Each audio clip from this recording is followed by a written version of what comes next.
Welcome back, everyone. My name is John Fedro with mobilehomeinvesting.net. In this video, we are going to talk about mobile home evictions, mobile home repossessions, and what exactly does that mean for you. Now, this video is going to be from the point of view of an investor or of a landlord, but if you are a resident, you can watch this video as well and learn a bunch, hopefully, as well. Now, this is going to be a lengthy video. I've recorded this a couple times already, and I can't get it below like 25 minutes. So if you want to fast forward to get to different slides, you can, but you're going to miss a lot of stuff. I'm not going to put any fluff in here. It's going to all be important to some extent. Let's jump into it. In this video, I want to talk about evictions and repossession so that you know more and that you're more prepared as an investor. You're not caught off guard, you're not confused, you know definitions, timeline inside of parks, timelines attached to private land when it comes to evictions and repossessions. This is during normal times. It's the end of the COVID CDC eviction moratorium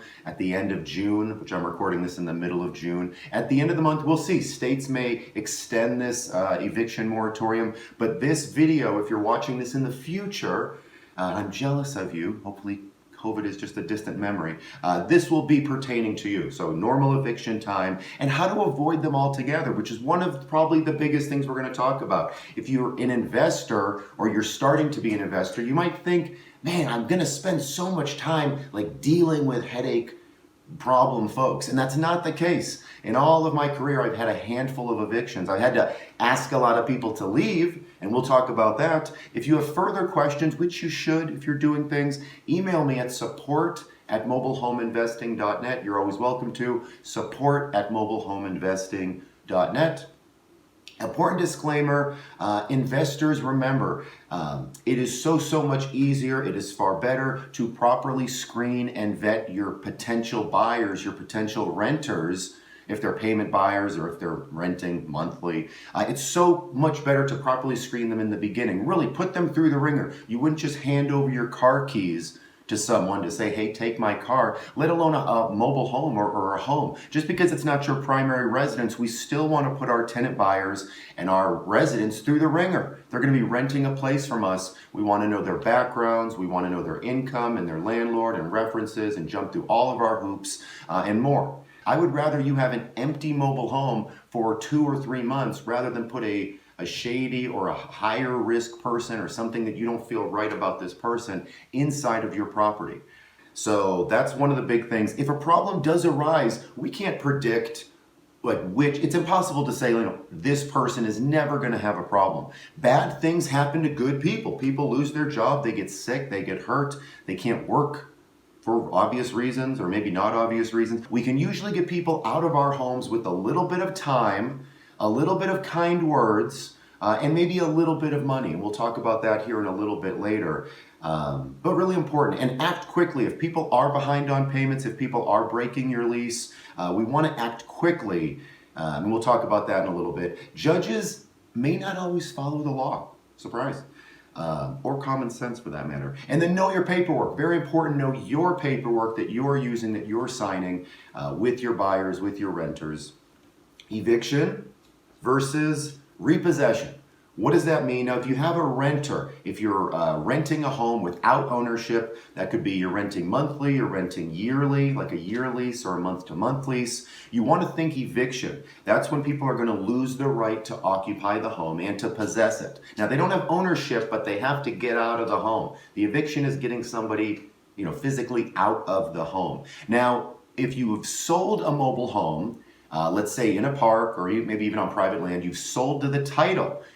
Then you want to think repossession and possibly an eviction. We'll talk about that. The reason why you might have to do both is because let's think of a car. Like if you repossess a car, then that tow truck driver is going to go and grab the car for the bank or for the lender and take the car. They took the car physically, and the people, they don't have the car, and the title to the car is going to be put into the bank's name. So they lose the title and they lose possession of the car. When you repossess a mobile home as the landlord, you take back the title, but you don't have the, you have ownership of the title, but you don't have possession of the mobile home because the people are inside. So at that point, you will then most likely evict. Let's talk about an eviction inside of a park and on private land. It's important that this is both, and then we'll talk about repossession both in a park and on land separately. Let's talk about a definition, which we most know. A tenant is a resident without ownership. This can be a renter.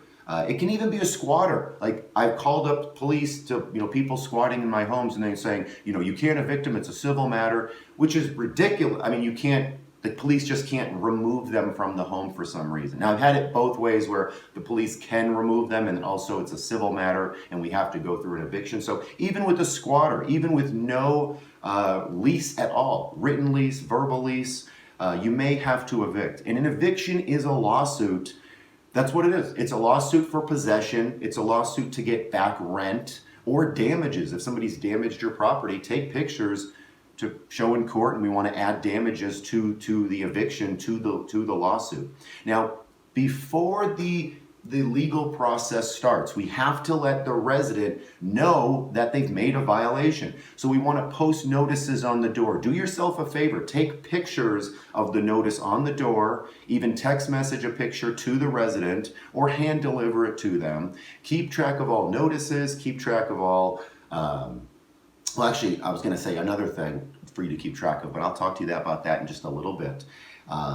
Right now, let's talk about days to cure, that you're going to be placing notices on people's door. And inside these notices, you're going to have to give people the right to cure the back due amount. Or if they've broken the lease, usually the right to go ahead and fix that problem. If they haven't, let's say, if there's too much junk outside of the home, we usually have to give some time to clean up the junk. Or if they haven't paid last month's rent, we usually have to give people some time to pay or to leave. Now, the amount of days that you give people, you have 5 days to pay this or leave. You have 20 days to pay this or leave. That will vary on the state that you're in and the lease that you're signing. Is it a 30-day, like month-to-month lease with your resident or your tenant buyer, or is it like a year-long lease, a 5-year-long lease? That will depend as well. Now, let's talk about some of this paperwork. Now, right here you can see if you are doing a month-to-month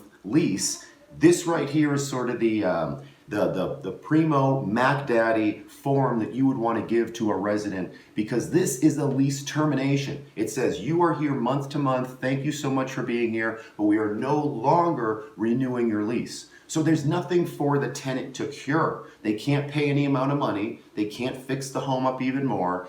This is a lease termination notice. And if they stay longer than the 30 days, and this one here is kind of blocked out because it's been used.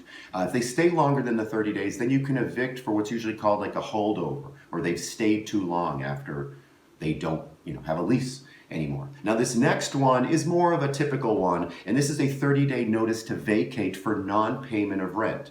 Now, you may have seen these that say 5-day notice, 3-day notice to pay rent or to vacate, and you can even see right here in yellow, you shall pay all past due rent or vacate. So you're giving people the option. Now, if you use this 30-day notice and you're in front of a judge, the judge will say, okay, you gave this person a 30-day notice to pay or to leave, and they haven't paid, and that's 30 days is a good amount of time. If you give somebody a 3-day notice, you post it on Monday, the notice on the door to your tenant, you haven't paid, you have 3 days to pay, and on Thursday we're starting the eviction process. Well, the judge is going to say, if you stand in front of a judge, you gave this person 3 days. That is not enough time for anybody to pack up their stuff and move. I mean, it is, but it isn't. So give people, this is my suggestion to you, even if you can give a 10 or a 7-day notice, try to give a 30-day notice. And then immediately after that notice, if the tenant buyer, if the resident does not pay you, at that point, then the legal formal eviction process begins.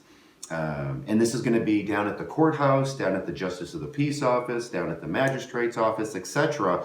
In your state. Usually a couple $100 to start this process. No attorneys typically needed. Many times, if you want to get an attorney, you absolutely can. In some states, if you have the home ownership in the name of a trust, in the name of a company, then an attorney might be needed depending on that state or that county or that township or area. Continuing with Evictions 101 on land and in parks, once you've paid the fee to the court, usually a few days later, by the way, you're paying a fee, you're filling out a form, you're usually turning in like that 30-day notice or any other kind of proof of a lease or of violations. You turn that into the court, to the justice of the peace, the magistrates. Then a couple days later, a sheriff, constable, they'll come out to the home. They might call up the resident as well, but they'll come out to the home, they'll post a notice on the door, and the notice will be an official notice from the state and from the city saying, okay, you have a court date, such and such date because of X, Y, and Z. Now, if there's any time that your resident was kind of bluffing and they just didn't want to pay, but they knew they had to, now is when they sort of get their butt in gear. They say, oh, my landlords aren't playing around. Now they've actually filed something with the state and I got to pay and I'm a little bit more scared now. So if that's kind of the issue and people aren't paying you just because they don't want to, they may pay you right now. And if they pay you back, they better pay you the court fee as well. Not just what they owe you, but also the court fees and any late fees as well. If the resident does pay in full, you may cancel the eviction. And on court day, all parties show up, hopefully, and bring the documents that you have. Bring any sort of supporting documentation that these people have broken leases, take pictures, have witnesses of neighbors that say, they're partying too much or this and that. Police reports, obviously. Make it easy for the judge to see things as they are and on your side. If the resident does not show up, then the landlord automatically wins. The landlord doesn't show up, then the tenant probably wins. With that said, you can do this by phone. So if you're out of state, you're not in the area, you usually can show up by phone. Eviction 101 continued even further. If you win, yay, the judge sides with you in your favor. Then after a few days, usually the tenant is right there and the judge will say, okay, you have so many days, a couple days to get your stuff together and leave. If that doesn't happen and a couple days go by, you can have you can order a writ of possession with the local magistrate, with the local judge. You can go pay an extra $100, $200, $300, $400 to get a writ of possession. And what a writ is just an order. So you're getting an order of possession from the court. Because the judge originally, if you won as the landlord, the judge told the resident, okay, you have a couple days to get out. That's the judge telling the resident. If the resident doesn't do it, then more force can be obtained, and that's the writ of possession. You'll pay for the writ of possession. Within 72 hours, a sheriff will come out to the home to kind of be like the bouncer or kind of the bodyguard. He's not going to help move stuff out of the home. He's just going to keep the peace. So that there's no arguing or fighting or anything like that. So have a handyman there, have somebody that can change locks, have somebody that can help move stuff to the curb and get everything out of the home, because the sheriff, unless they're really nice, are not going to do that. If you don't win, the judge may tell you to come back with more evidence, to restart the case for some reason. Maybe a piece of paperwork was wrong. Is something as simple as that. Or try to work it out peacefully first. That may be a situation. Or with COVID, work it out peacefully. Try to come to a payment plan. Try to work with the state. With COVID, a lot of states have been getting sort of a eviction diversion sort of money to avoid evictions, and so landlords can kind of take part of that. But that's how the eviction process is. When it comes to repossessions in a park, here's the situation. If you're going to repossess a home, you've sold the title to somebody else. The title is now in somebody else's name, and you are ideally listed as a lien holder. You, your trust, your company, and you've sold this home to a payment buyer that's making you monthly payments. Now that buyer stopped paying you. Now, are they paying the park? Maybe, maybe not. That's something that you should be aware of as the lien holder. But repossessing the mobile home and the title will only place the ownership back into your name as the landlord. It's not going to get the people out of the home. Now, this is a non-judge court-related matter, which is so cool. You are ideally, again, as listed as lien holder. You or your company or your trust. Not necessary, but ideal. Now, when you're repossessing a home, again, you will take control, you'll take back ownership, but you won't be removing the people from inside of the home. Here's the process, which is so cool and usually pretty simple. So as a lien holder on the title, you can go to the state's mobile home transfer titling department. That might be the Department of Transportation, the DMV, the Secretary of State's office, the HCD, the TDHCA. There's many other acronyms for where you could transfer the mobile home title in your state. It's only one place. I mean, it's many offices, but there'll be one place where you'll change titles for, in your state. And you probably know where that is. If you don't, there's a link below that you can click to learn more about where transferring title happens in your state. But you're going to pay a small fee as the lien holder. You're going to sign a form with the state, submit it with the state, and then you leave the office. Usually, if you can physically go there and get an appointment, you can leave with a title in your hand that the title is now in your name. There's no lien. The person who you sold it to, you've repossessed it. They are out. They are off of the title. It's really, really a nice feeling that the state holds the lien holder kind of on a pedestal, because you don't have to prove to say, hey, listen, here's my bank account, here's the payment plan, and these people didn't pay me. Look at my bank account, look to see that there's no payments. That doesn't work like that. The state is going to trust you as the lien holder. So if you lie and say, yeah, these people weren't paying me, and they could sue you, and they should, if you lied like that. But that's really cool that, again, we don't have to show as much proof, and this takes literally just moments, minutes. If you have to do things by mail, then again, you don't have to show proof that you haven't been paid. Just the fact of you saying it as the lien holder is enough. Now, after you've repossessed the mobile home, fine and dandy, you have the title, but the person inside the home, the buyer making you payments, they don't know that. They weren't alerted. They know that they've defaulted, and you've given them paperwork, hopefully saying, hey, pay, try to pay. This is another example of, we don't just want to surprise a person that's been paying us with, we repossessed your home, or hey, we're going to take you to court. Really try to work with people. I mean, as investors, we want to rent homes, we want to sell homes, we want to try to work with people. If people are making an effort, make an equal effort back. That goes without saying. Well, I just said it, so because it does go with saying. Now that you have ownership of the title, now what do? Well, there's a couple different options. There's a cash for keys program. You can give the person inside the home some money, a couple $100 or more, to leave the home amicably. They leave it clean, they leave it broom swept, they leave it when they say they will, with all the appliances, with no extra holes, with nothing weird going on, and you will pay them money. I mean, let's face it, to do an eviction, it's going to cost a few $100. I'd rather pay the tenant buyer or the person inside the home, get them out of the property, and give them a little bit of money where they're happy and they're not destroying things. The cost of labor is going up, the cost of material is going up. Now, if you have to evict, then we evict. Bottom line, it's nothing magical or mysterious. If the people are inside of the home and they haven't paid you, then we will evict if your selling paperwork allows it. Now, if it doesn't allow it, if you get to the court or if you contact an attorney and you are not able to evict, then you may have to foreclose because you have sold the home. They have equitable interest in the property. You may have to foreclose. In all of my dealings, I've evicted and not foreclosed personally. Let's talk about foreclosure. Foreclosure 101. Now, this is a lawsuit again that takes the ownership from a home that was sold. And as a landlord or as a investor, you may have sold a mobile home or a single family home. You sold it with with loans, with notes, with deeds of trust, mortgage, a warranty deed. You've transferred the ownership. Now, when you're doing a foreclosure, when you're thinking about a foreclosure, having a real estate attorney on your side may not be a bad idea.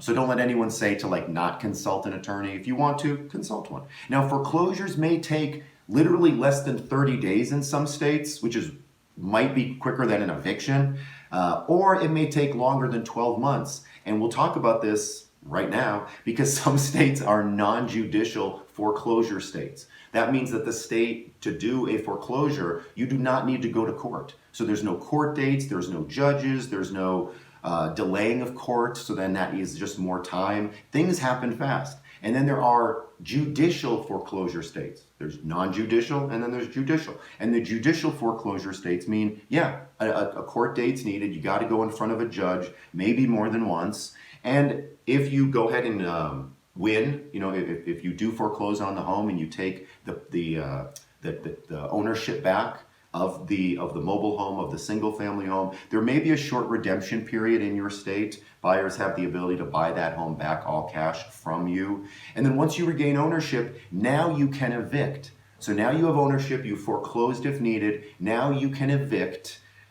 So you're noticing a pattern here. Usually kind of at the end, if you have title, if you have ownership, you may have to still evict. And again, I'd rather work with the people inside. You put them in there. They were humans. They were, you were talkative at one point. Really try to, do your best to not become emotional if possible. That's just a tip. And then when you, talk to your residents. Make sure that you're, logical, level-headed. No one wants an eviction on their record, usually if they're kind of a normal, rational person. You might be thinking, John, judicial foreclosure states, non-judicial, help me out here. And I want to tell you, because I know you'd be wondering, here is a list of slower judicial foreclosure states. So if you're in one of these states, foreclosing may usually take months to go ahead and actually foreclose. Pause the screen and read this list if you want to.